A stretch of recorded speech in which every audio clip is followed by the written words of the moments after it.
This is the Wheel of Time Spoilers podcast.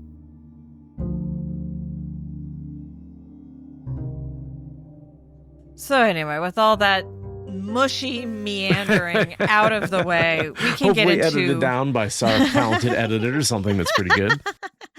We can actually get into Aviendha, Androl, and Moghedien. So this first one is Aviendha. This is her giving her book report on what happened in Freudian. Oh, I guess I should probably read us into it, huh? Yeah. Let's go. Let's get a read in. Yeah. By Grayson Banners Fallen, Part 3. The sweat tent fell completely still. Aviendha had anticipated incredulity, perhaps, at her tale. Questions, certainly. Not this painful silence. Though she had not expected it, she did understand it. She had felt it herself after seeing her vision of the Aiel slowly losing Je Ito in the future.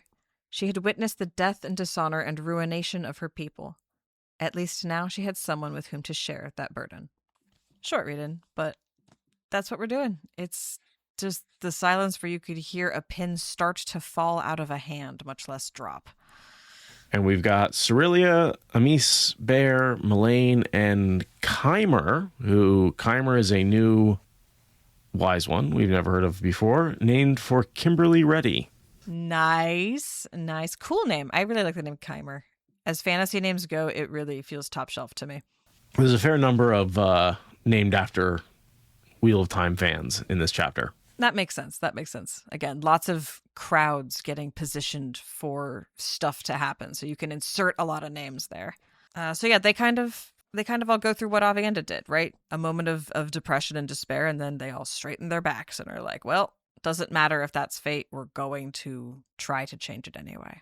And just this idea that they don't really know what's going to happen in the last battle, too. I think that's important. Like, he's sort of answering some questions here that I feel like the fandom has had, is like, how do we know these visions of the future after the last battle? Well, if we have visions of the future after the last battle, doesn't that mean we win? And they're like, no, he can end it. Right. We're seeing the pattern as it will be when it continues, but if it ends, we can't foresee that. And to an extent, that means that maybe we're not even seeing what's going to happen. Maybe we're seeing different things that could happen, because that is such a crucible of uncertainty that we're passing through, that like no vision has any kind of, doesn't have the same kind of water holding capacity. Right. As the kind of visions we've been dealing with in the last few decades and centuries. And then they, move to a more scientific approach, which is, how do we test this? How do we start to add some amount of certainty to all these uncertainties? We have to get another data point. We can't just have Aviendha's take. We need someone else to go in and see what's what. And that's where they discuss a bunch of fans of the Wheel of Time. They're all apprentices who definitely existed the whole time. Not just being invented for this paragraph. Eleanor of the Darine is Eleanor Petner. Hade is Lauren Hayden. And Shani is Shani Gamble. I wonder what the process is for taking someone's name and deciding how to fantasyify it. Because you can see sometimes very obvious what they did to change it or not change it. And other times it's like, I can see some kind of loop-de-loop that got you from point A to point B. But, So in that link I sent you earlier, it is character names derived from reader names by Linda on the 13th Depository. I believe there's a quote that basically says, I kind of looked at the name and picked the first name or the last name, whichever one looked better to me, and, altered the spelling a little bit and made it fantasy. That was Brandon Sanderson. That's me, summarizing his quote about how he did it, which is he just looked at the name and found something he liked and tried to make that a fantasy name. Makes sense. I mean, I think he did a good job. Most of them work great. Some of them are kind of tortured, but most of them are great. They suggest an apprentice, and we know by the end of the POV that, who is it, Bear, or is it Amis? Bear, because Amis can channel, and Bear's like, you might as well someone who can't channel, right? Right, yeah. So Bear, kind of steps in front of this line of untested women, and she's like, yeah, Aviendha survived, but Aviendha is a Supergirl, and we can't just be throwing some random apprentice into this for science. Like, let's throw me, an aged grandmother who can either handle it or be afforded to be lost. Either way. But, they suggest fans of the Wheel of Time as canon fodder first. Well, I mean, what good is it being in the books if you don't die in the books, right? That you get your whole story arc. You get to be introduced and die in one scene. I think that's the best. Who wants to just be like someone in the background whose fate is unknown? No, heroic Aiel number 7 as opposed to random generic Aiel number 77, for sure. I find it interesting that Aviendha had to use her bond to Rand to find Marilor. It's like everybody's going there. How did no one tell her, Because she left before they had decided on that. Oh, because they were coming. She's just in the waste that whole time. Yeah, it was like a week, right? They were like, yeah, you should take a couple of days to go in to run the rest of the way in after you leave us. And then I'm guessing that the visions take a couple of days to get through. And then she probably takes at least one night to think about it before she bothers leaving again. So yeah, it's probably been like a Randland week. That's long enough for them to pack up from Tyr and go to Marilor. Do you think she just gatewayed right out of Ruidian? Because there's people living there now. No, she ran in to be respectful to the space. I bet she ran out as well, at least back to that rock shelter where she had her encounter with Nakomi, just to like give it its proper like mental space. I mean, we know at the end of that POV, she says she has to go out to the desert to rest and to think before she goes back to the Wise Ones. So I imagine that means she's at least a half a day out just on her own 2 feet before she decides to gateway. Fair enough. That makes sense. Yeah, I don't think we have a specific timeline for her. No.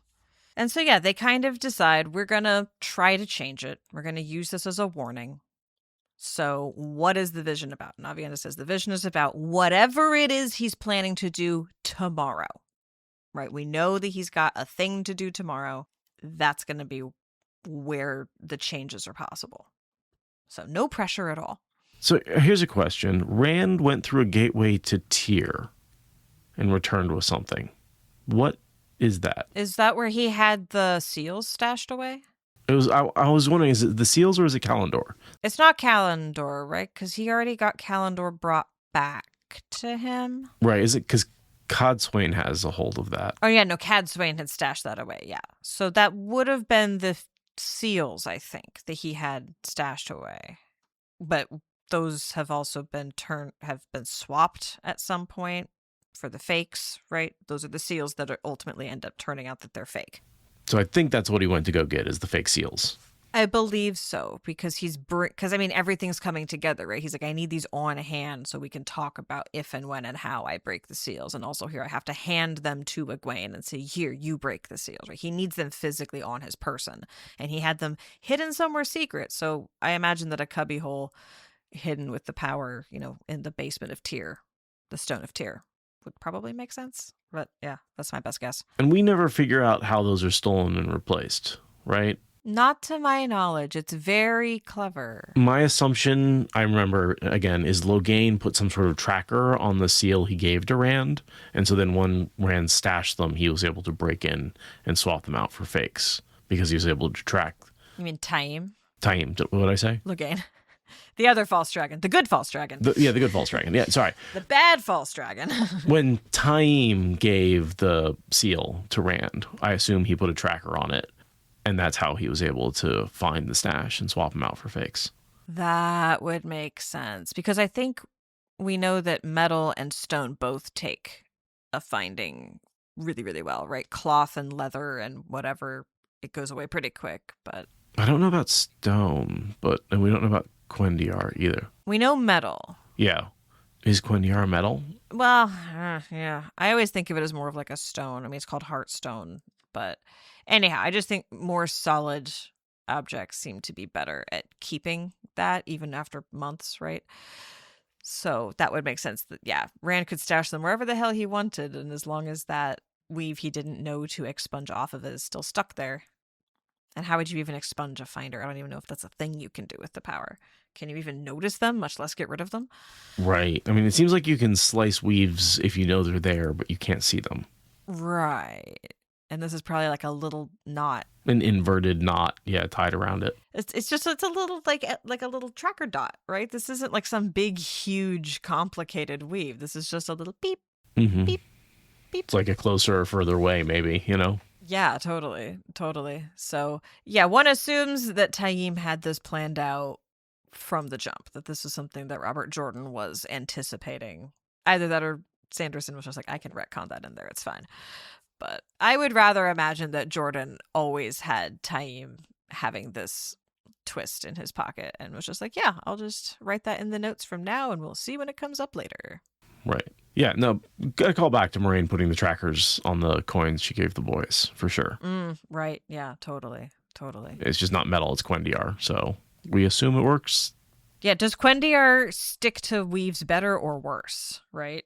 Does the fact that it's Quendiar make it stickier or like more invulnerable to anything? Yeah. Weave-phobic. Is it weave-philic or weave-phobic?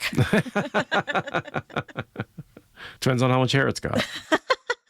I do like here Aviendha being like, thinking like, yeah, I can see Rand's side of this a little bit. If he'd made a demand with them with the others, the wise ones would have been offended that he lumped them in with the others. Either way, they were going to be offended. I do think she's right about that. Rand picked a 50-50 choice where both options were you piss the Aiel off. Right. Like, yeah, this does seem like there was no right choice for him to make. He needs to create a mess for Aviendha to stick a spoke in and try to clean up. Either way. And then I love Aviendha's line, "One night remains, it will be enough." He will be mine. Yes. I got one night. Because they warned her he's changed, right? He's in this embrace death. This is the first time she's seen him since the whole Veins of Gold moment. Because she had to go become her wise one self before she could possibly deal with Rand somehow. Right. She's the one who raised the alarm during the Darth Rand creation sequence, right? Like, she's the one who was like, I think Rand might be having a real problem. Everyone, we should go rescue him. Oh no, everything is a problem, right? And then Min, thanks her for, or tries to talk to her, like in the aftermath of that. That's what triggers her to go tell the wise ones off, right? Like, she very much left at the depths of Rand's Darthiness. She has seen nothing of him since all those transitions have happened. But, she can feel him through the bond, and, she is bound and determined that she is ovulating tonight. Because magic. She's magic ovulation. Because we know she gets pregnant tonight. Yeah, this is the only time when we know canonically that she could be getting pregnant with her quadruplets, right? Like, unless she gets pregnant with Moghedien's body, which I just choose to disregard as an option because that's weird. And we know that she's not currently pregnant from the time that Snow Igloo happened, because that was like enough months ago that if she was pregnant, we would know. So this is canonically the only time that her and Rand's body have the chance to get it on. So yeah, the next scene is Bear basically saying, I'm going to go. We're not going to send any of those stupid apprentices. Right. And basically make me a gateway. Do I have to go bully Amis into it? Which is just the funniest thing in the world to picture Bear bullying Amis. But it's exactly what would happen. It would work. I have full confidence in Bear's ability to bully Amis. But it does make sense to try to simply cajole the newest wise one rather than bully one of your actual contemporaries. We get a follow-up about Nakomi, which just tells us nothing other than the name is ancient. So obviously Nakomi is an ancient Aiel, which of course makes her one of the lost. Right. She is a Gen. She's a Gen, yeah. She's definitely Gen. Whether it's because there's a secret enclave of inbreeding Gen who are somehow evading the Aiel wandering around the waste for 3,000 years, or because she's a ghost that was caught in the Veil of Ruidian as a deliberate sacrifice to be there for someone like Aviendha in the future. Either way, definitely Gen. And I've made my head canon clear. And then we get the really practical way of dealing with the question of, is this fate locked in or not? Aviendha says, what if there's nothing we can do? And Bear says, change the name of one of your children. You didn't tell any of us what the names of your children were. Only you know what the names of your children were. Never tell us what you've changed, but change one of their names. And if that is a change you can make, then the rest of it is malleable and is up to our free will. And we have the potential to still not know what is coming next in a meaningful way. Of course, in the horror movie, you say the name you choose and someone writes down the wrong name. And so officially they're named that. And you end up like being, it's like you can't, if it was a horror movie, you wouldn't actually be able to change the name. Or if it was one of those, a time travel movie or something like that. But that's not this. This is like very clearly a warning of the future. And this is very clearly a way that she can make a change that will at least void a part of the vision, which tells her she can void the rest of it if she makes different choices. It's saying you are allowed to make different choices. Yeah, it says your choices still matter. You still have, it's essentially answering the question of free will, right? Totally. Like, are you fated to do this? Is there nothing you can change? No. But yes or no, right? It's science. And my personal guess is she's going to change the name of Onkala. Mm-hmm. Like, no, or not the Onkala. Whatever the branch that does the annoying things that make her mad, that's the name she's going to change for sure. Right. Like, not that bitch. And then, yeah, Bear runs off to be even more of a badass than Aviendha because she knows what's coming with the second vision, right? Aviendha walked in blind, not knowing what would happen. Bear knows what she's going to have to deal with, and she goes off to deal with it because she is a grandma and she has no fucks to give. Does she come back and give her report? Do we have that on screen? Yes, she does come back, and I believe she says that I saw something similar but from different eyes, as you would expect, and I don't recall if that makes them feel hopeful or not. I just recall that she does come back and says, oh yeah, that's gonna happen to us now when we go visit. For the second time, right? Because they've all gone through the first. Right, they still don't know what will happen to a newbie going through for the first time. That is still unknown, and they're going to have to send an apprentice for that by definition, because wise ones can't go in the first time again. Let's see. Yeah, it looks like Bear comes back, gives that report, and then like talks to Egwene before she figures out how to heal Balefire. Huh. But yeah, that's Athlon, I agree. He said he's confused because she had to reconfigure the columns to make it happen. So I don't know if the first vision is available anymore, right? I don't know if you have to go twice or if it's just like... Yeah, we don't know. Anyone who's gone, or if it's just been reset so that anyone who's gone through before, it doesn't matter. You get to see the new visions just like anyone newbie would. But no newbie gets to see... I think the old visions are gone. I mean, yeah, that's the question that they're not going to probably even try to answer until after the last battle dust has settled, right? That's just straight up a fourth age question. Yeah, we just don't know. We don't know if there will be the old visions. I make the assumption there are not. That makes me so sad to think that they've lost that. But I guess, everyone else in the world has to lose their ancestral history, so why should the Aiel be special? But that's sad to think that she just, blinked it all out. She just, wiped a magnet over that hard drive and it's gone now. But I guess it makes sense because you want the Aiel to be more about what will happen in the future and less about who they were in the past, right? Like, they're changing. I mean, they paid their debt, right? That was a memory of the debt. So you literally, it's as though it never happened. Right.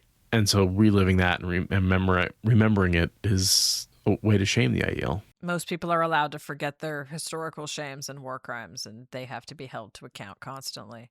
And yeah, I mean, yes, there's still oral tradition and books and more traditional means of culture keeping, which again, no one else in all of Randland or any other fantasy world really gets, genetically re-accessed memories. That's not really a thing that normal people, you just have to deal with books and oral histories and, lists of names in Bibles or whatever. And it's not like they had any recent history in that either, right? Because it's been... No, they've been kind of just stuck on standby, becoming warriors for the past 2,500 years. So yeah, I mean, looking forward to the future is maybe an appropriate step forward.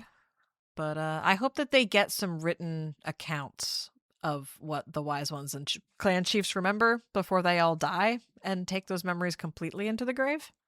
Because they wouldn't, though, because they wouldn't want to remember the shame. Ugh, that's so bitter. It's not even bittersweet. It's just bitter. I mean, as a brown Aja person, Right. The love of history is there. I'm just like, you can't just erase it because cultural reasons. We need to preserve that. The Wheel of Time will be there to preserve the history. They keep an eye on it. But yeah, or maybe you can just access the different, maybe, Aviendha can go back there and be like, dial up the memories. Let's go. But Samanasai points out it needs to be erased in order to repeat again. Mm-hmm. It is intrinsic to the Wheel of Time. It must be lost. Spitting the lore back at me. What are you, a real fan?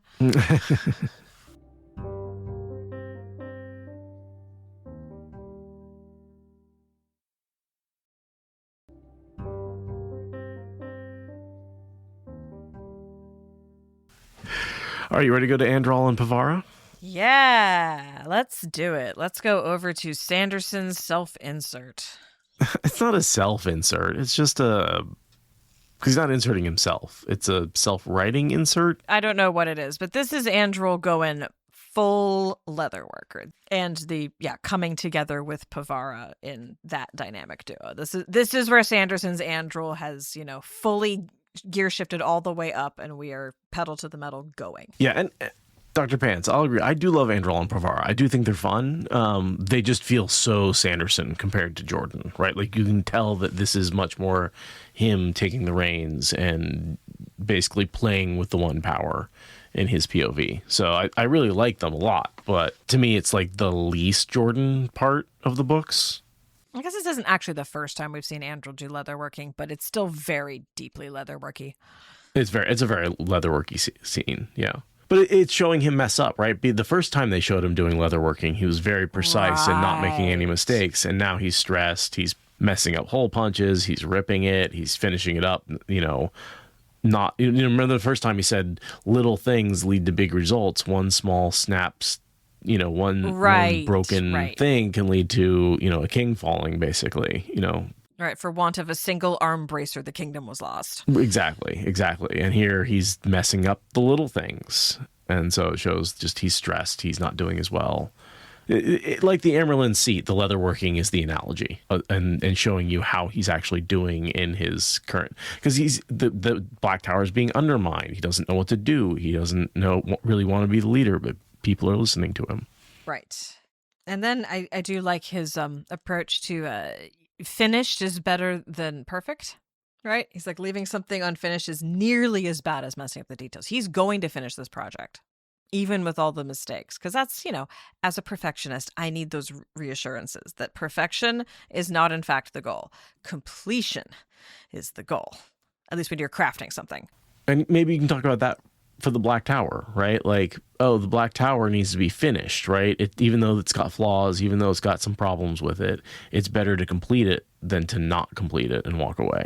I like that you can't stop and worry about one little detail when the whole is on a timeline. Like, we've got a bigger deadline than this one little detail. Like, we'll have to fix that later. We'll have to come back to it at another time because we have an actual mission that matters.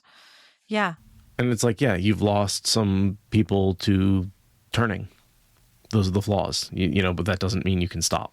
No, you can't. It's that concept from like Jewish philosophy of like, you are not obligated to complete the work of repairing the world, but neither are you allowed to just walk away from the work. You aren't going to finish it. You don't have to try to finish it, but you do not get to stop being part of it. So then we get a fun little Androl, I've traveled the world and I have cool proverbs to share.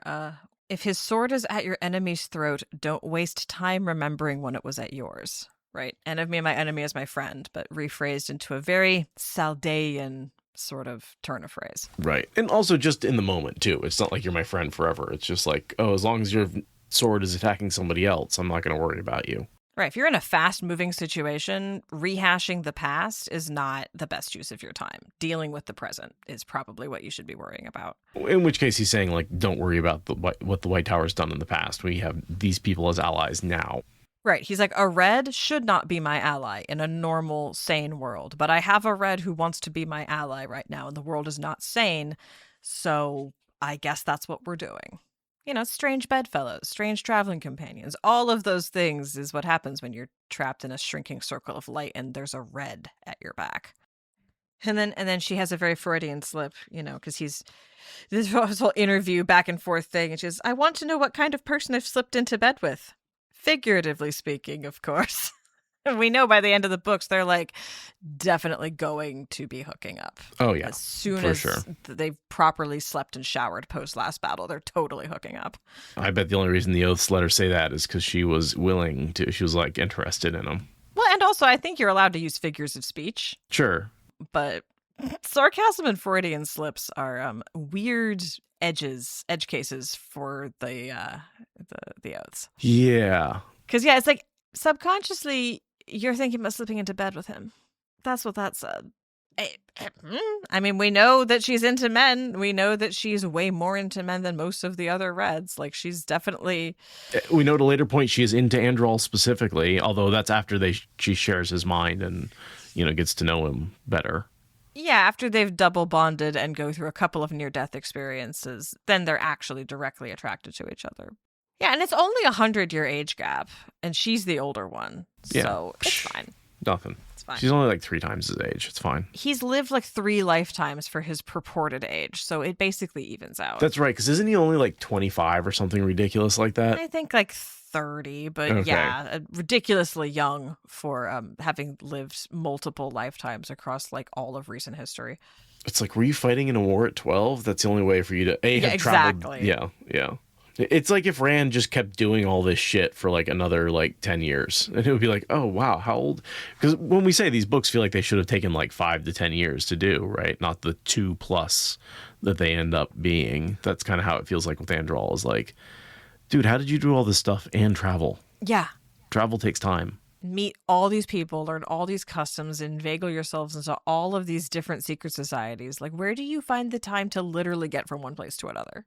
He turns at us, I don't have a phone. No, he just figured out gateways in his sleep long before. Yeah, Muji, I like that. Yes, totally. I've seen that before, but I like it. What is it? Yeah. It's Androl is the RPG character that did all the tiny side quests while ignoring the main quest. 100%. So then they talk about circles for a bit. Which is, very intimate. Well, and it's something that he doesn't know about, right? She's introducing the very concept that men and women can put their flows together, right? Because Androl has been kept in the dark, quite literally, by Taim in terms of knowledge about the power, right? It's just, here's how to make things explode. Oh, you can't make it explode? I don't care about you. There's no theory of how the power works. There's no first principles that you could extrapolate from. It's just make rock into gravel. And I like his quote on this. All men are ignorant, Aes Sedai. The topics of our ignorance may change, but the nature of the world is that no man may know everything. Right? Preach. Because and that's why you have to rely on experts. Yes. Because they know the most about that topic that you can never learn unless you dedicate your life to it. That's what they've done. They've dedicated their life to it. And so you have to say, okay, I cannot do that for every single topic. You can really only do it for one, right? Like, yeah. And so you have maybe a handful, 2 or 3, right? But like, you have to let the experts tell you the correct take on things. And also, it's the biggest red flag for bullshit ever if someone says, I know everything about everything. I'm a doctor and a journalist and an activist and a basketball star and a marine biologist. No, you're not. No, you're not. You're simply not. You do not have the capacity to tell me about deep intrinsic things on all of those points. Like this, if someone tries to claim they know everything, you can just disregard everything that they're saying because they don't. True experts are very humble about what they do and do not know. And when they say, I know this about marine biology and nothing about anything else, you can trust that. But if someone's like, yeah, no, I totally know how the government works and the economy works and also the sun. No, they don't. Yeah. No, they don't. No, I mean, I have a degree in engineering. I watch tons of YouTube videos about space and science and physics and black holes, and I consume everything I can get my hands on. And, no, I'm in no way an expert on any of that stuff, right? Like, I would have to let the experts tell me what to do because I have, even though I dedicate a lot of my free time to learning that stuff, I've not dedicated my life to it. And it's just a different level. But also, like, if I'm looking for cool black hole facts, I'm coming to you and not some of my other friends who know nothing about engineering or black holes because they are musicians or whatever it is. It's like, go to the correct expert for your job, for the task at hand. And sometimes what you have to do is go to the people who've talked to the experts and be like, hey, what do the experts say? Can you summarize it for me? Right, yeah, totally. Knowing how to find information. Knowing, oh, you have a question about Pacific Northwest geology. I need Nick Zentner. Nick Zentner specifically is going to be the guy that's made the cool info. Like, I don't necessarily know the thing, but Wikipedia, not nearly so good. I know about this other random YouTuber, though, who is a professor. And This is the thing is, if you know a lot of stuff about little things, you should be able to point people at better resources. If you actually care about something, like as a hobby, special interest, you should be able to say, I am humble enough to know what I don't know and to give you a highly curated list of experts where you can ask that question properly. the nature of life is you don't know everything. Like, who the hell is born knowing everything that they're going to know as an adult, right? Literally nobody. So, like, the idea, when I come across people who just assume they know everything or assume that they don't have to use their critical thinking skills or learn anything, I'm like, but you do remember not knowing how to tie your shoes, right? You do remember not knowing the name of the state that you live in, right? Like, you had to learn things as a child. Why would you think that that stopped? And the more I've learned, the more I realize how much knowledge is out there and how little of it I actually know. And so I think it's the people who know very little who think, oh, I only need to know like one or two more things and then I know everything, you know? And it's like, yeah, behind one or two of those things is a whole nother world of knowledge you haven't been exposed to. Yeah, totally. It's the process of knowing what you don't know is a practice. It is an active practice to realize what you don't know. But all of us should have enough intellectual honesty and curiosity to be able to admit that we don't know everything and there's still stuff to learn. And yeah, Androl puts it very pithily here, which is cool. And then Sanderson really lays out exactly how a circle works. I can basically see the diagram despite the fact that it's written in words. And that's what he specializes at, is like diagramming things in words in a way that you can really see them. Circle must contain more women than men, except in very limited cases, which is when you only have like 2 or 3 people, right? So a woman and a man can link. A woman and a woman can link. 2 men cannot. Right, because it's weird if it's just 2 guys. Right. Confused Pikachu face. It really does seem like someone drew these rules out to be like, all right, here's how many women have to be in the room in an orgy in order for it not to be gay. Exactly. That is exactly what the rules feel like. Right? A woman and a man, totally fine, not gay, right? A woman and 2 men, still not gay. 2 women and 2 men, not gay. And then other than that, as long as you have more women than men, you're fine. Oh my God, this is so accurate. Why is this in my magic system? Because Jordan and Harriet were swingers. I'm just going to say it. And he laid these rules out. They were definitely, he pulled these directly. The keys were in the bowl. The pineapple was upside down. And these were the rules. A man and a woman is okay. A man and 2 women is okay. Other than that, we're going to need more women than men, or it's going to get weird. Yeah, we can't have emotional intimacy between 2 men without a female intermediary. That would be strange. Oh my God. That is funny and I hate it. It works a little too well, unfortunately. Way too well. Oh. But from that very ridiculous rule set, we get to move into the far more interesting little bit of rules, which is that this is Pevara learning that Androl is by far and away the weakest of the channelers. That the Black Tower ordinarily organizes itself by strength, much like the White Tower. But in the case of the good and noble people who are actually the righteous moral compass of the Black Tower, the weakest man is actually the leader. And that surprises her. It's very important information for her as she assesses her tools in this situation. And I think that is, she's like, but they listen to you. And so there's that moment of like, oh, that means you must have something more than power. Or like you have power, but it's not the power. Like it's I can't imagine of a power hierarchy structure other than their own. They just can't comprehend that other people organize differently. And even the Black Tower does not traditionally organize like this. But Androl has main character energy, and so it doesn't matter how little power he has. And we get the name drop of Jonath is named after Jonath Dowtry. Sorry, Jonath Dowtry is named for Jonathan Ham. Ah. But the other 2 are previously existing characters. Yeah, Nalam and Amaran are, both.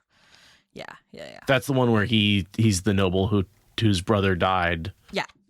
And Nalam is, I think, the other storyteller guy, the one with the soul of a gleeman, I think. But yeah, they've existed in other parts. Jonath Dowtry, I feel like that's a name we've come across before. He's like adjacent to Rivers guy or something. Let's see. Yeah, he is in Towers of Midnight as well. Just in the various POVs with Androl. He's mentioned. Cool. And he's from Emmons Field. Oh, not just the 2 rivers, but Emmons Field specifically. Yeah. But yeah, as far as I can tell, his first mention is in Towers of Midnight, chapter 46. So yeah, Pevara is surprised that the weakest man in the tower would have the most authority, but it is what it is. And then Imaran and Candler come in. Candler, I believe, is a name we've had before. It's not a fan name. And they basically were out doing reconnaissance to see how hard it's going to be for the non-turned Reds and Ashaman to escape. Oh, I think he may actually also, he's just also like Doubtry was... Wait, hold on. No, he was Doubtry. Okay, sorry. Canlier is from Crown of Swords. Yeah, that reminds me of an early Black Tower scene. He works out the border bond to women for his wife. Oh. I love this interaction between Pevara and Imaran. It's fantastic. Pevara says, "Have I mentioned how intriguing it is? I find it that the one of you who treats me with the most respect is a tyrant." And Imaran responds, "Being polite to a person is not a sign of respect for them. It is merely a sign of good upbringing and a balanced nature." I don't respect you. I was just merely raised right. Yeah. My behavior is a reflection on my upbringing, and my sense of self has nothing to do with you whatsoever. You get treated like this because that's who I am as a person, not because of how I feel about you. Yeah, very nail painting emoji of him. It's fantastic. I love him so much. It's a good insult because it's like, I don't need to insult you. I've got my own thing going on. And he's still a tyrant. He still doesn't like Aes Sedai. No, of course not. Despite the fact that they have done, later we have Androl's like, oh, I know what they've actually done for you, right? Like, you don't have much against them. He has whitelisted Catswain in his mind. Right. I think every other Aes Sedai is still beneath his notice, but he's okay with Catswain. There's discussion about people sort of changing, right? They're being turned. Right, because they're kind of debating, when are we going to run? I think we're going to run tonight. I don't want to leave people behind. People are getting turned. The shadows are creeping up on us, right? Everything's creeping up on him. His paranoia, the threat of Taim's men, everything's closing in. Right, because those shadows he sees are part of his corruption, insanity. Yeah. The shadows are coming to get him, and he won't be cured of that until Nynaeve can, dethorn his brain or whatever. And Pevara says, oh, the Aes Sedai outside the gates can storm in and rescue him. And it's like, that wouldn't work. Like, they just get slaughtered. Like, they're no good in a fight, really, which we're going to see in the last battle. And then also, like, our allies would probably also attack them, right? They don't know that the Aes Sedai are coming to rescue them. They think the Aes Sedai are a threat. They don't understand. Right. And we have families in here that we cannot allow to get caught in the crossfire of that sort of a battle. And we get a mention here of Candler has a family, right? Reminder that, that's the guy that did the water thing because he has a family to protect. And so, then they kind of discuss the difference between White Tower and Black Tower education, right? Androl says, do you think the Aes Sedai can win? And she says, oh, we have centuries of experience. And he says, experience doing what? Right. Doing what? This is exactly the argument that Egwene makes to Masana. Like, yeah, you're more powerful and knowledgeable and from a completely pampered age with no difficulty. We are tough and scrappy street dogs that have never had a break in 3,000 years. And that's what you're going up against. This is the same argument. Like, all we do is fight. We don't worry about politics or history, or we just fight. That's it. Except it is a weird argument from Egwene because, like... No, because she's arguing on behalf of the White Tower, saying the White Tower has been forged in fire for 3,000 years compared to the Forsaken who had a pampered life growing up. But the current Aes Sedai don't feel that way to me at all. They feel very pampered. They haven't had to struggle very much at all. First of all, that's just your opinion, bro. And also, she was talking about the White Tower as an institution, right? That's when she goes full Amerlin versus Forsaken. And she's speaking for the collective might of the Tower. But we talk about how many of these Aes Sedai just live in their ivory tower and don't interact with the people and don't do the things their Ajahs should be doing, right? Like, there is a moment when I would say the tower was great. It is not. When? Currently. When was the tower great? After the last battle. There was a moment, I mean, they talk about how when it was full and how it was full of Aes Sedai and like... After the last battle in the future? Or... Oh, sorry, after the breaking. So when it was a, like, weird... gold rush camp on a sandbar in the middle of a river that they were putting together, and it took them like 300 years to build it. Why are you There's a time when it was full of Aes Sedai. Was where, it? like, Was it? Did it yeah. actually, or was it always just trying to pull itself together after the breaking of the world? Because I kind of imagine them as having always been trying to climb back to greatness. It's just been shit show after shit show since the breaking of the world. But the way they talk about it's declining, the way it used to be, there was more Aes Sedai. That they are declining from something where they were bigger. Like, that's just a given. Like, it's like you're like arguing about the expansion of the universe being like it's expanding now, so it didn't, like you're saying it didn't used to be smaller. Like, of course it used to be smaller. It's expanding, right? Like, same thing with the White Tower. It's contracting, so it used to be bigger. Yeah, but that doesn't mean that they're less good at kicking a pampered bitch like Masana in the teeth. Yeah. Like, they're not they're pampered, but like, as I'm saying, their knowledge base was growing through adversity, where Masana comes into it thinking she already knows everything. Like, that's the argument that Egwene makes, and it works. And Androl's making a different argument here because they have very different timelines, right? These guys have only been going for 2 months, but still, there's a different focus, right? Masana came from a world of electricity, and Egwene knows how to start fire from flint and steel, right? So he's kind of making a similar argument here. Yeah, I don't know if the White Tower, I feel like it was built to be bigger than it ever got. Well, they always add room for expansion, but it was huge during the Trolloc Wars, right? It was this massive institution. There were whole wings and kitchens, as Mihoff is saying, that have been shut down and closed off since then. And they fought the Trolloc Wars, right? They were actually out there fighting in the Trolloc Wars for 100 years, right? Like, that was when they were forged in fire. But that was 1,000 years ago, 2,000 years ago. Arthur Hawkwing was 1,000 years ago, and then they just huddled behind their walls until he went away. The Black Aja was formed at the end of the Trolloc Wars? Yes. Is that? Oh. Well, that might explain it a bit then. Like, during the Trolloc Wars, yeah. It was doing good until he managed to get that going. And there's a cycle of, like, over 1,000 years, the world builds up and gets more powerful, and the Trolloc Wars happen, and the bad shit happens, right? And then it builds up, and then Arthur Hawkwing happens, and bad shit happens after the 100-Year War, right? Like, that is a history of things get better and better and better, and then they get worse. Because Moghedien pops out of his little hiding hole and goes, fuck you, and, like, crushes the world a little bit. But it seems like every time the world doesn't do quite as well. Like, the breaking almost completely broke us, and then, like, we came back, and we, like, really came back after the breaking, and things were doing really good, and then the Trolloc Wars really broke us. And because we didn't have those reserves, like, the world really, really broke even more. And then we crawl back, and now, like, this is sort of a last chance to crawl back, and they're hoping to really put that nail in the coffin. And with things like Rand's innovations, schools, and the canon, we're actually going to come back even harder, and we're just going to keep that train going all the way up. It's going to shoot up, and we're going to end up in another Age of Legends again. But after every 1,000 years, the world was broken even more. Kind of like someone drowning, right? They come up just a little bit less every time. And the Dark One was trying to drown the world. He's holding it under. He's the weight tied to its foot. Yeah.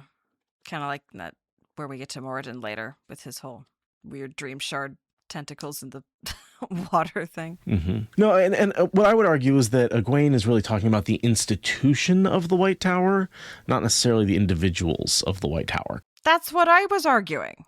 That's specifically what I was arguing. Okay. Though I do think Vuji's kind of right that to an extent, Egwene kind of gasses herself up to the point of absurdity about the institution of the White Tower. It just works because the world of dreams is that malleable.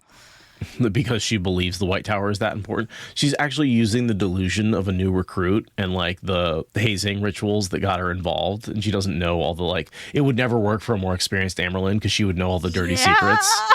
And all the sacrifices and all the compromises. Another reason why she should have gotten together with Galad. Yeah. A seasoned, cynical, realized Sedai would never have the blind faith in the institution that she does. Yeah. That's the real thing that beats Masana is just the stupidity of youth. Just the sheer arrogance of an 18-year-old. We were just talking earlier about how it's important to trust the experts and know your limitations. Also, sometimes don't, because it will allow you to crush the brain of a Forsaken, apparently. Sometimes unreasonable confidence in yourself is actually what saves the world. Listen, an underdeveloped frontal cortex and a cocktail of hormones can really, save the day every once in a while. It's true. It does happen. I mean, why do you think all the heroes in fantasy stories are like 16 to 20, right? Like, because 30-year-olds want a nap and their back hurts. Oh, God, wait till you hit 40.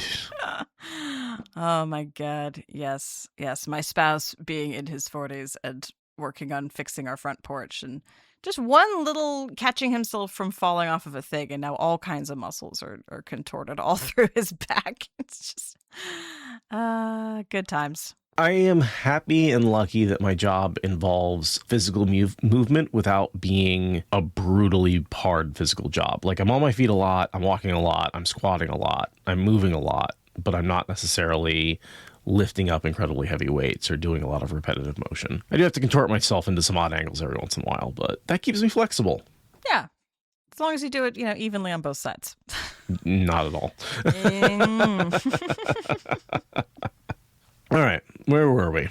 We are at the moment where Candler says the Dragon Reborn abandoned us and fuck him, and Amaran says, nah, he's leaving us alone because he trusts us to take care of our own stuff. Sure, that's why. Not that he forgot about you. Both of those are massive overshoots of assumptions. Yeah. He has neither abandoned you nor made a decision about you. He just kind of lost you between the couch cushions. It wasn't even a choice. It just kind of happened.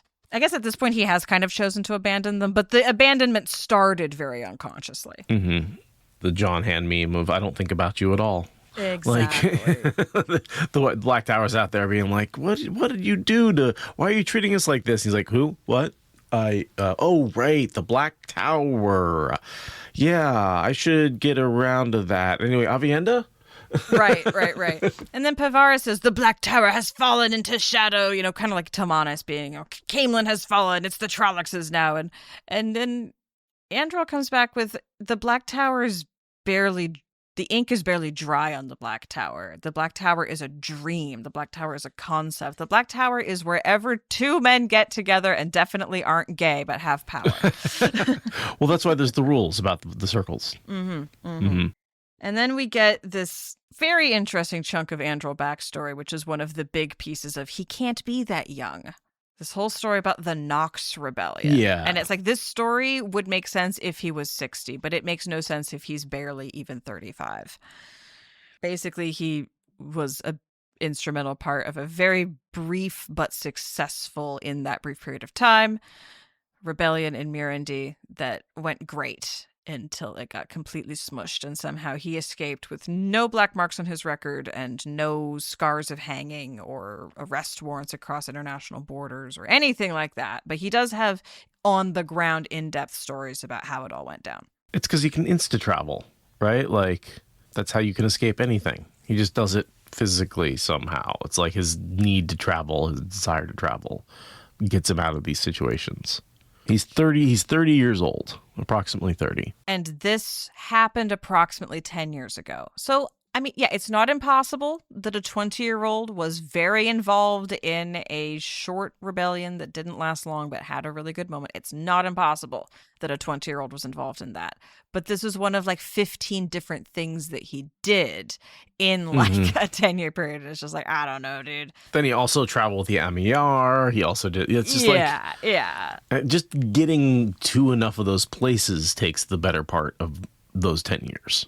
Much less doing the things, Yeah. So he just sort of rolls into a town in Mirendi, is instrumental in a rebellion, and when it gets put down, he just bounces and goes off to, learn about sea folk and whatnot. It's part of the Androl doesn't make sense thing. But it's, this short little story about a despotic overlord getting thrown down by the farmers he was abusing until the larger powers that be decided that they don't like the rabble taking their fate into their own hands, essentially.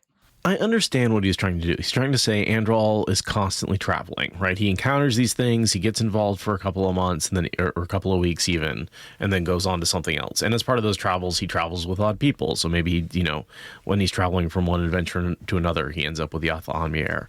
So I understand why he's putting all these adventures in there.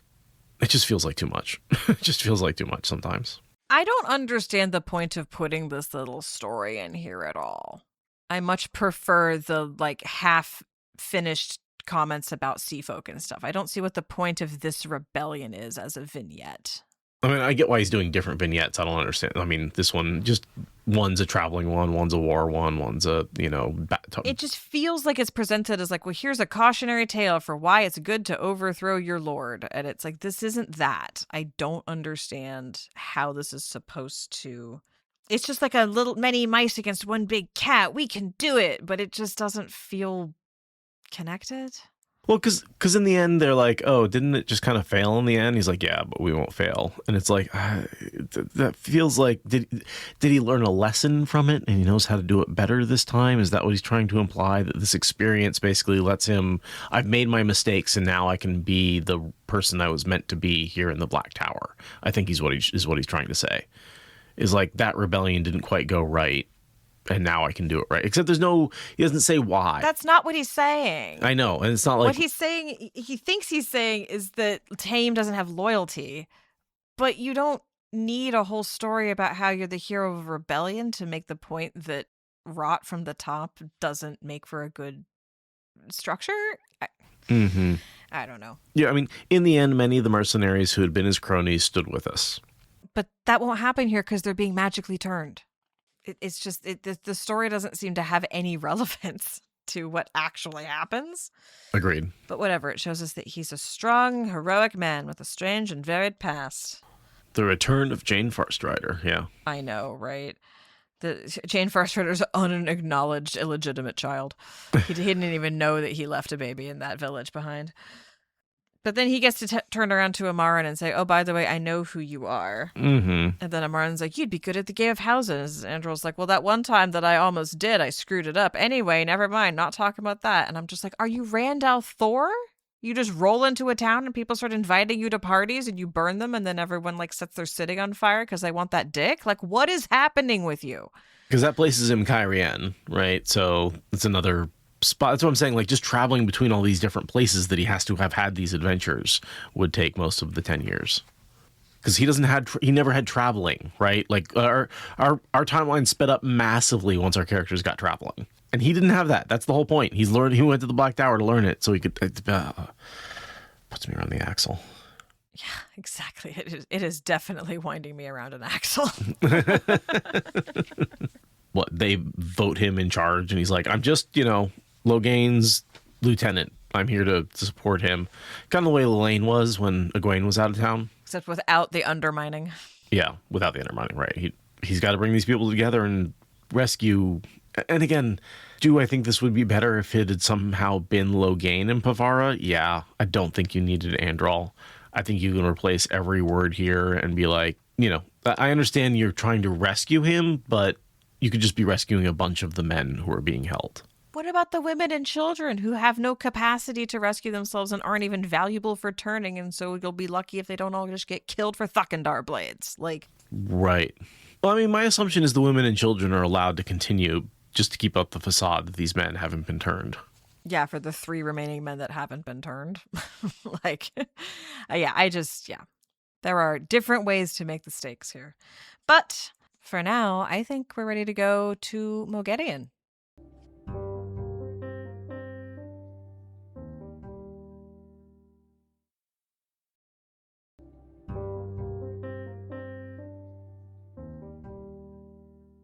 Hoo-hoo, the dark side of the Force. Yeah, it's a dream shard. It's Moghedien at his moodiest. It's Moghedien basically near the end of her rope for desperation. Yeah, the dream shard's cool, right? Platform of stone floating in the middle of an open sea with a bunch of people drowning in the sea, being dragged under, right? The horrific fire and water and brimstone and death and sea creatures and drowning forever. It's kind of beautiful and horrific at the same time. A pretty good dream shard. Yeah, the concept of a dream shard I feel like was only just barely hinted at with what Jordan did. He's like, yeah, there's bubbles and pockets and strange things in the dream that we're not even going to really talk about. Because we talked about vacuoles, right? Those existed. No, we talked about dream shards quite a bit with Jordan. Oh, we did? Yeah. We just don't get the name until Sanderson. That's what it is. I'm not sure about that. I thought dream shards were a thing that was pretty well understood, because we talk about like the dream shard is kind of where I think that Ishamael and Rand fight, right? Yeah, I just don't think we got the term for it until Maybe not till Sanderson. But like, it's obvious that dream shards were a thing that Jordan had thought about and was using. Don't believe someone side saying it's not mentioned until Gathering Storm. They know Ishamael used them all the time, right? Like he's constantly in Dream Shard. Whenever he doesn't alter the world of dreams. He's just chilling in Dream Shards. And I think I've talked about how I think he like that's where he's able to go in the 1,000 years in between, and like he's able to come out every 1,000 years, and that's why I think he's in the dream he's like out in the dream for a little while before he's out in the real world. But yeah, I guess I didn't realize how much of a Sanderson sort of formalized those. Yeah, because it's just so obvious that they've been there the whole time. Right. So it's easy to retcon the word backwards. But yeah, I'm pretty sure he's the one that gave us the word. But yeah, it's very cool. It's very trippy. And Moghedien is in a place of being on a slightly longer leash than when we've seen her before, right? She's able to choose her own clothes, right? She chooses how she appears, and she gets to wear her corsuvra around her neck. She is in possession of it, which means she can choose when to channel and if to channel. And she has a tiny bit of her own agency, but she's still on a short leash. Because she's been punished at this point, and so she's gone through her punishment. Is that what's going on with her? Yeah, she's done well enough in her punishment that she's been allowed to have her mind trap back, right? Before, when we saw it, Moghedien was wearing her mind trap, so she couldn't, channel near it, and she was always dressed in red and black. Now she's dressed in black and gold, and she gets to wear the corsuvra herself. So she's being given just the tiniest touch of leniency after being put extremely in the doghouse. But what has she done though? Why is it just that she's been obeying well? That I didn't really understand. Is like why is she out of the doghouse but Sindane is still in it? I think because Moghedien needs them. I mean, they've been running around doing courier stuff and not getting in trouble. So if he needs extra hands on deck, then, that would be my guess, is that he just needs her to do stuff. So Sam Manasai is saying Dream Shard is actually first mentioned here, the word. Really? In Memory of Light, yeah. Oh, I would have sworn it was in an earlier one of the Sanderson books. And yeah, Vuji, you're right. That corsuvra is going to be a problem for her as Damane, right? Because that's what happens to Moghedien at the end, right? She thinks, oh, maybe everything's cool because I survived the last battle. And then she gets collared. So the corsuvra plus the collar is going to be a time. Yeah, that's so weird. I don't really understand what the corsuvra gives them. I mean, obviously you can kill somebody by crushing it, right? Or make them a mindless zombie. But before you crush it, I guess they can't channel. That'll be interesting you can't channel near it. So if they take it off of her and then tell her to channel, then she'll just like shred her soul from her body or something. Right. Or they're going to figure out that this one Damane needs her particular little chunk of jewelry in order to do the thing. And that, makes her some extra weird pet of the Empress version. So that way, I don't know. But yeah, it's going to be complicated. Maybe they'll just kill her. That'd be probably good. All right, so she is thinking about how this is a new War of the Shadow, and they're going to do way better than last time because their enemies are ignorant. Right, which is such ridiculous. Like, there's so few of them. They've all been killed. Like, this arrogance is still there. This is where, like, I do feel like it would be nice to see a little progression and be like, God, I can't believe that these ignorant savages have whittled us down. Like, that sort of thought, I think, would be better than we're still going to beat them because they're ignorant. Yeah, the eye of the world level arrogance is like, come on, you've had your teeth kicked in. Like, at least, like, get new material to be disdainful with. Right. Like, you've been kept prisoner for months by these people, and you've given them a lot of your secrets. They are not primitive anymore. Yeah, they've got the warder bond, they've got involuntary rings, right? Like, you've been impressed. You're allowed to be impressed. You've been impressed. She does notice that Moghedien's been acting strange. I think that's because of his bond to Rand is becoming stronger, right? This, like, he's being influenced by Rand's personality a little bit. Yeah, and Rand has a level of cohesion that is almost more insane than what Moghedien has been expressing in the past. Right? Like, she says that the punishments that he's been administering have seemed almost routine, and she finds that more unsettling than when he's like fully in sadism mode. I think it's because he's not getting the pleasure out of it anymore. He's got some of these emotions of that Rand is experiencing. There's this like in the way that Rand was feeling very bad and about himself, right? He was very Darth Rand. Part of that was the taint, but part of it was like he was feeling Moghedien's emotions. You can think of Moghedien Ishamael as a guy with just like severe chronic depression, right? Like who has uncontrollable, untreated medical depression, and the Dark Lord won't let him die. That's why when she's like, I don't understand why he was never punished. His punishment was being brought back by not being allowed to die. Yeah, he's being punished. He is actively being punished. Just by being here. And so, yeah, that feeling. And so he's not really into the torture and the nihilism anymore because Rand's getting in his head is sort of how I see it. Yeah, and Rand is at peace. Rand doesn't need to hurt people to feel something, right? Yeah, and so you got like Moghedien just being very contemplative. And like, yeah, he's still doing his job, but he's not really into it anymore. Right, he still has violent, miserable fantasies, but they're more detached and clinical than they used to be. He's less into it, and he's more like disassociating almost from his own evilness. Right. How do you do the opposite of someone being corrupted by depression, you know? Yeah, right? Like insidious creeping optimism. Right. Wait, do I actually enjoy life? Should I pay for the things I've done? I mean, honestly, that's kind of relatable. Transitioning from I don't know what I'm feeling to maybe I feel good. Enough drugs. The right kind of drugs. Enough treatment, enough altering of the things that are perpetuating those other habits and routines and structures in your brain and life and soul. Whereas Moghedien is still just messed up. She's like, she smiles when she sees all these people drowning. It did her good to see someone other than herself suffering. I'm like, okay, cannot relate to that. I have never looked at someone having a bad time and said, at least I'm in charge of that. At least my life's better. Like, no, when I see people suffering, I just feel worse.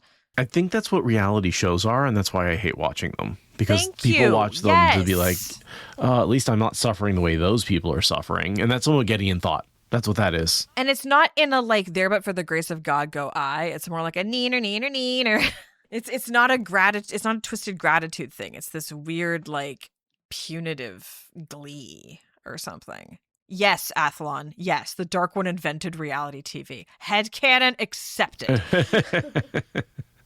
And we get he lays it out that Moghedien killed Lanfear to let her out so that the Dark Lord could reincarnate her into Sindain, even though we knew all that because of Moraine's POV. Yeah. We get that all spelled out here. Thank you, Sanderson. And then, there's a whole description of the drowning people.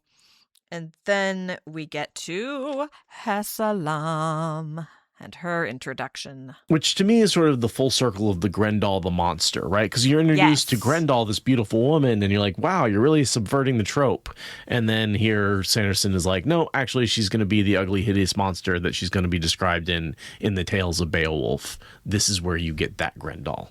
Right, yeah. I remember reading these books, being like, oh, Grendel, that's a cool name. And then eventually, a couple of years, come across Beowulf. You know, I watched this weird, like, live action turned into animation CGI like version of it. It was very weird. It's just like a random movie that just showed up one day and we watched it. And yeah, Grendel was not a beautiful buxom blonde. I was also confused about that when I read Beowulf. I was like, why is Beowulf not a beautiful woman? I don't get it, right? Not even like in a siren or a silky or like any kind of like there's no beautiful woman anywhere in this myth. I do not understand. Same. Like, in the slightest. But yeah, to have it come full circle here where at the very end she gets turned into a bitter, disgusting monster is like, okay, I mean, I guess, yeah, legends do fade to myth and the forgetfulness happens when it happens in the cycle. Right. And you forget about her being known as beautiful, but she becomes known as the ugly, hideous monster, which is exactly what she didn't want to happen. And that I like that full circle. I like that her becoming hideous, and that's what gets passed down to us through the ages when all she wanted to be known about was her beauty. It's twisted. It's twisted. And I wonder if that was initially intended, if that was in the notes. That's one thing I'd like to know, was Grendel's transformation in the notes? Yeah, I mean, I'd like to think so, because the name does have such a deep root in English lore. Like, I would like to think that he was like, each of the Forsaken are, named for a cardinal sin or evil legend, and so there has to be like connections across their entire beginning, middle, end of their arc that ties into that in order to be good world building. And for most of the rest of them, there is, right? Right. Feels like. For sure. So and also it's really funny that, Moghedien's like, don't call her Grandal. She's not allowed to have that name. And it's like, again, full circle. Like, we all know the name Grandal as an ugly monster. Like, the name Hesselam didn't stick. She gets to keep Grandal. That part of her legacy manages to persist. And again, it's also something that Jordan would never do that Sanderson always does, which is Sanderson always says, don't call her this, her name is that, because he wants you to associate those two names together. Whereas Jordan always would put the one name over here with one description and the other name over there with that description. And you have to connect the fact that those two descriptions are of the same person and they're actually describing the same person. Right, and the only clue is like a particularly dirty look shot from one character to another, and like that's your connective tissue. That's it. Exactly. And so, yeah, for me, I want to be the person who spoils this book, not the author. I know. It's How not dare? fair. He's How stealing dare our he? thunder. He's He stealing really is. our thunder. My thunder, specifically. Yeah. No. Yeah. You who started the podcast after he finished writing the books. Yeah, he stole it from you. Mm-hmm. He stole it. All of it. Yep. And after Hesselam, we move into, there's so few of us that we need to make a new chosen, but we don't need a female new chosen, only a male new chosen. Mm-hmm. And only one. The scene would stick in my craw so much less if it was Leandrin and Taim walking in together. Here's the new pair. Here's our new salt and pepper set to add to the mismatched china. More people would have been even great if they'd been like, here's another 10, but I can see why they didn't, because that would be, a power imbalance. But like one male and one female would have felt a lot more correct to the world instead of just Taim. Even two of each, I think, would have been pretty cool. Well, there's only 4 of them left, so I can see them not bringing in enough of a population that they are equal, right? Because that's what Moghedien says, is like, there are 4 of us. So I can see them being like, well, we have to maintain the upper hand. But yeah, from a Dark One perspective, like, bring another baker's dozen in, Aren't there 5, right? We are 4 and the one who is punished most. Because it's Moghedien, Demandred, Moghedien, Sindain, Hesselam. Is that the one who is punished most? I think so. Or is that Sindain? Because she still has the Kasuvra. He still has her Kasuvra. She's not there. Yeah, she's the one who's being punished most. We 4 are here. Sindain's not there. Right, she's the one being punished the most. I mean, yeah, Leander kind of shit the bed, but didn't they all kind of shit the bed in some way? Taim, I guess, has shit the bed least of all the modern evil magic users. No, I mean, at this point, they've all kind of, the 13 Black Aja who went up against the women are pretty much all fucked. Except for Leandrin. Where is she right now? I thought she was... Oh, I'm thinking of, yeah, no, you're right. Leandrin is fully knotted up with Suroth. Yeah. But now Suroth's been taken out of power, so we don't even know what's happening with Leandrin. But you're right, yeah, Leandrin is unable to channel anymore. Galena is unable to channel without Tharava's permission. Mm-hmm. Alviarin is wandering around with the Dark One's mark on her forehead. Alviarin might be the one I would assume could be one. Maybe I was confusing Leandrin and Alviarin.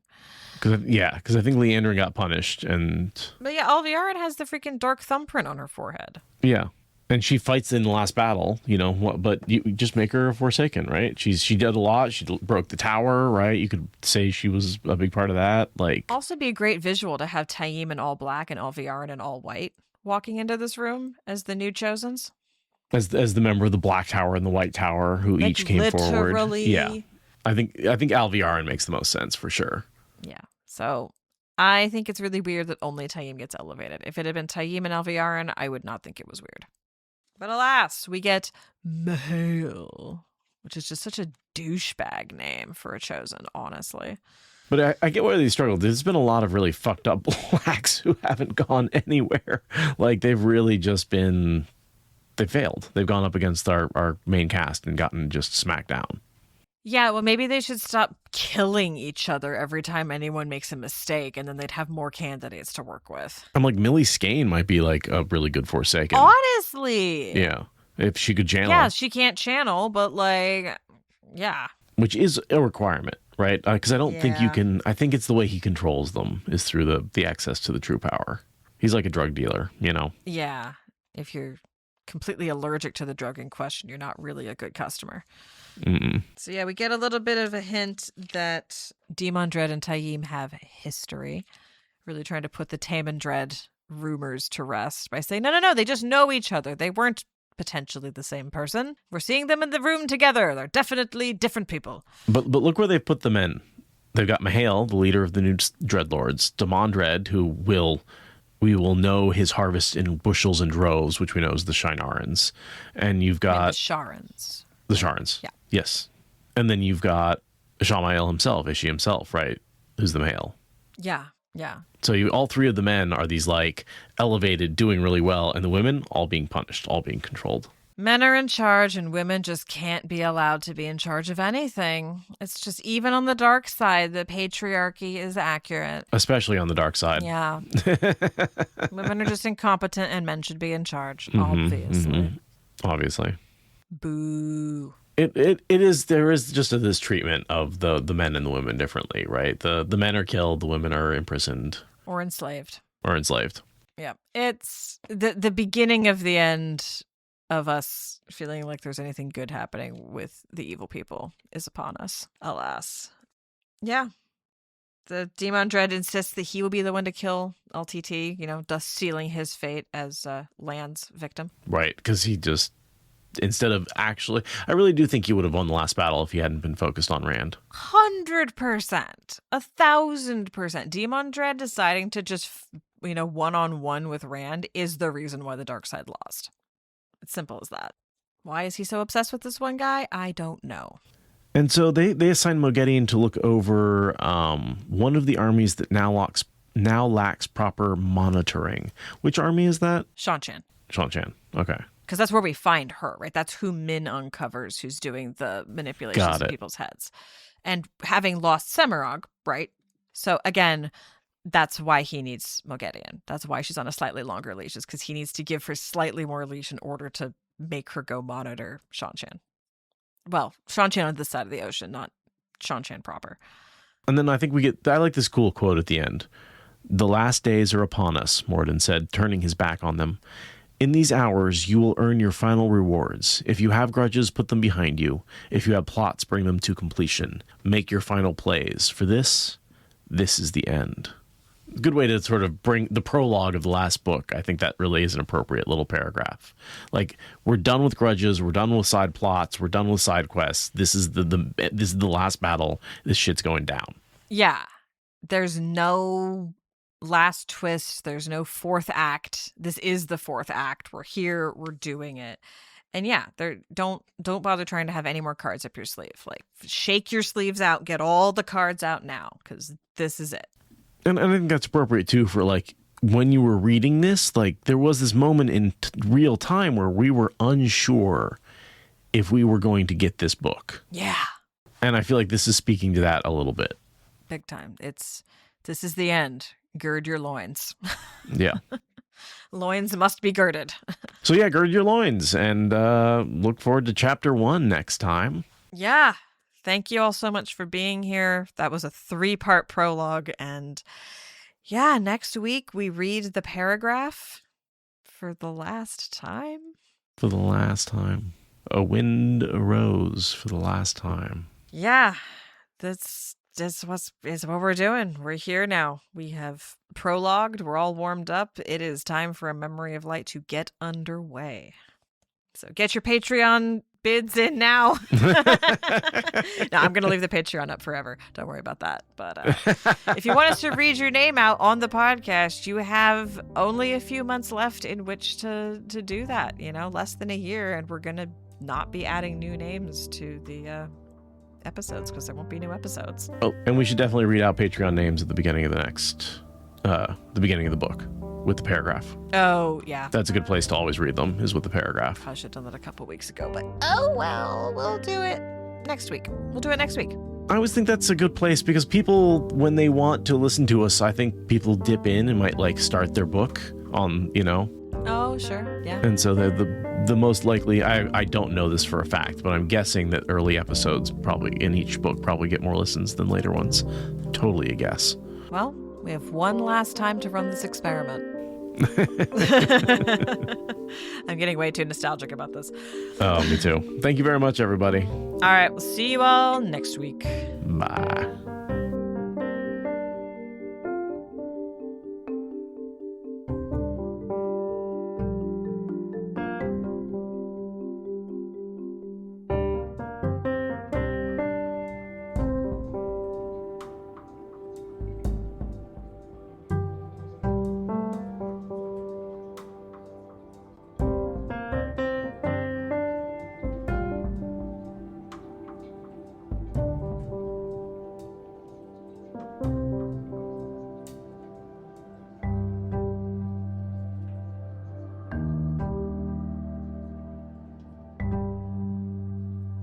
We are on today part 3 of 3 for getting through Memory of Light, the prologue. I expect this one to be about the same length as the last one, which is to say not the longest recording. Yeah, agreed. We probably could have fit all these other ones into one episode, but it would have been a big, bulky episode. Yeah, we kind of had to choose do we want to round up or round down, and this time we chose round down. Well, because Talmanas fits so well together, and it was sort of weird to do one POV and then 6 POVs. I kind of want to do 1, 3, and 3. Yeah, as we get through the book, we are going to end up getting closer to 6 over time, but we're savoring the intro. And I think some of those POVs are a little bit shorter. Like some of those POVs end up being like less than a page as the book goes on. Sure. Yeah, these are pretty big. Yeah, there's some battle scenes where he's popping between various characters, and you only get page maybe 2 of each. Right. And I looked at some way to line them up and do it in some way that was cohesive like I did with Talmanas, and I don't see anything that's really lends itself to doing it that way. Maybe some Perrin stuff later on. That was my best, because it's kind of separate from everybody else and he's kind of in the dream, but I don't really think that works. I think it works better in situ. Yeah. I think, it's put in the order it was put in with the power of many people thinking very hard about it. I don't think we can reverse engineer a better way casually. There's no, it's not like, oh, we can do it in reverse time because it's in reverse perspective, Right. Or it's not like we can pull one character out like we've done before, or it's not like we can take these things that are clearly out of order and put them back in order, right? Like none of that is the case in the last battle. No. It's all just switching POVs. Many things happened at once. Yeah, very much so. I mean, who knows? Maybe we'll find pockets where that works as we're doing our notes as we move through the book. We're like, ooh, for this chapter, I want to do it in this order. But there's no way to predict that at all. Well, and I've already, like I said, I went through and kind of looked at all the chapters and wrote a little summary and looked at the POVs, and nothing popped out at me. So they usually pop out at me when I'm doing it in that way. That's my little first draft, very rough outline of how we're going to do the episodes. And by having to write a little summary of each chapter, it helps me remember what's in the books, right? Because there's a lot, right. And then B, just an understanding of a vague understanding of how long it's going to take us to cover it. Is this a chapter I think we're going to blow through quickly? Is it worth combining with the chapter next to it because it's similar content? So I spend some time before each book going through and mapping out how I think the chapters are going to go together. And I think we were initially just doing it on the fly, but then it was like, you know what, we should actually plan this a little bit. And so I think since like Path of Daggers, we've been planning it out. Yeah, we learned as we're getting into this final book, all the lessons are coming together. We're applying every bit of hard-earned wisdom over the course of doing this whole podcast. Oh, that reminds me, speaking of all 10 years, we got a really nice email yesterday at the Fox and Raven Media email address, and I was frantically hunting for it today in the What Spoilers email, like I wanted to talk about it briefly or make sure you'd seen it, and I couldn't find it, and I'm like, how did it vanish? It was in the Fox and Raven Media account. I missed that. I forwarded it to our email though. I responded to it, but I forwarded it Okay. to our email. And yeah, we just got a really nice email from someone who has been listening to us since the beginning but has never reached out because, being on a computer is not fun. Just listening to us is fun. Right. And it was just really sweet to get this email being like, I've been listening since the beginning And I thought I should reach out now that you're near the end. And it's a nice reminder that there's lots of people who are listening to us and appreciating us who we don't interact with directly. And even after 9 and change years and anticipating the full 10 years, they're still just trucking along with us. Silent lurkers, making sure to listen to the episodes. It's just really cool. I'm just reading it now because I didn't see it. No, that's very sweet. Getting those kinds of emails mean an awful lot. It's kind of crazy to think that I've put 10 years into this. Obviously not the whole 10 years, but doing something every week for 10 years feels like a big accomplishment. Yeah, and making something. Making something that is reaching other people. Yeah. And helping them deal with small things or big things. Yeah. And I think the reason it feels like such a big accomplishment is because I had only like a very small portion. It was everybody else out there who pulled together, including you, right, who stepped up when the podcast needed a co-host, and all the people who out there who support us on Patreon, and all the listeners, and all the letters we received, and all the people who came to SpoilerCon and helped plan it, and all the people who have just done so much for this podcast to get us to where we are now. You know, and the mass effort that is involved in having something like this be made from start to finish, and how wonderful the Wheel of Time community has been through the whole thing is just, it's humbling sometimes. It's humbling. Yeah. It's very humbling. You just doing your little thing in your little corner, then you realize you have a whole team of people behind you and in front of you. And not to mention, God, Dr. Pants doing the art, and like all the people who contributed to the art, and John L. Jen did so much to help with this early podcast and make it happen. Like, you know, he spent hours and hours and hours doing a first pass edit on a bunch of those episodes when I was doing the editing. Like John, you know, huge shout out to John. Gosh, to even the people who took a risk and played a D&D podcast with me and made a podcast out of it, right? Like, it's just it's been a long journey. It's been a long, long journey from start to finish. You know, to the show being announced, to the show coming out, to the show being what it was, to the show getting canceled. Yeah, like so much has happened. So much What has happened. Idol is still What going Idol? strong. Yeah. I don't know if I'm going to manage to get anything into it this year because creativity go what? Right. But it's still happening. Right. It's like year 5 or whatever. Yeah. And we put in at least 1, maybe 2 good submissions to What Idol, you and I. Every single submission I've put in has been absolute gold, and it's a crime that I have not won every single year. Some of them were really bad. Shut up. Bohemian Rhapsody as an opening entry. I don't know was what we were such a thinking. good choice. That was a brilliant choice. No, terrible. So certainly I can look back on some things, not with regret, but with chagrin, perhaps. Yes. Aslan, you're putting your first submission in this year? That's very exciting. Yeah, I got to figure out something. I got to figure out some half-baked, quarter-baked thing. But yeah, just as we're approaching this last book with all the nostalgia, it's also really nice to look out and remember all the things that have gotten us here. And yeah, getting that letter was just very like, wow. Yeah.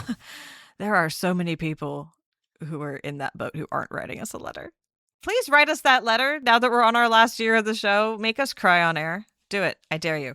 Because there's so many people I've met through Discord and through the cons, or who've just been here in Portland, or I've just had conversations with, and I think of that as the fandom because that's who I get to interact with. But then I know from the numbers there's hundreds of more people out there across the country who I've never had a chance to interact with. Across the world, actually. World, yes. Sorry, shouldn't say the country. That's ridiculous. It's the whole world. And I'm always astounded by how wide the reach was. Yeah, for sure. So anyway, with all that mushy meandering out of the way, we can hopefully get into edited down by some talented editor or something that's pretty good. We can actually get into Aviendha, Androl, and Moghedien. Thank you for listening to the Wheel of Time Spoilers podcast. Please rate and review us on your podcast app, and consider supporting us on Patreon for ad-free episodes. What Spoilers is a production of Fox and Raven Media. For more podcasts from Fox and Raven Media, visit our website at foxandravenmedia.com.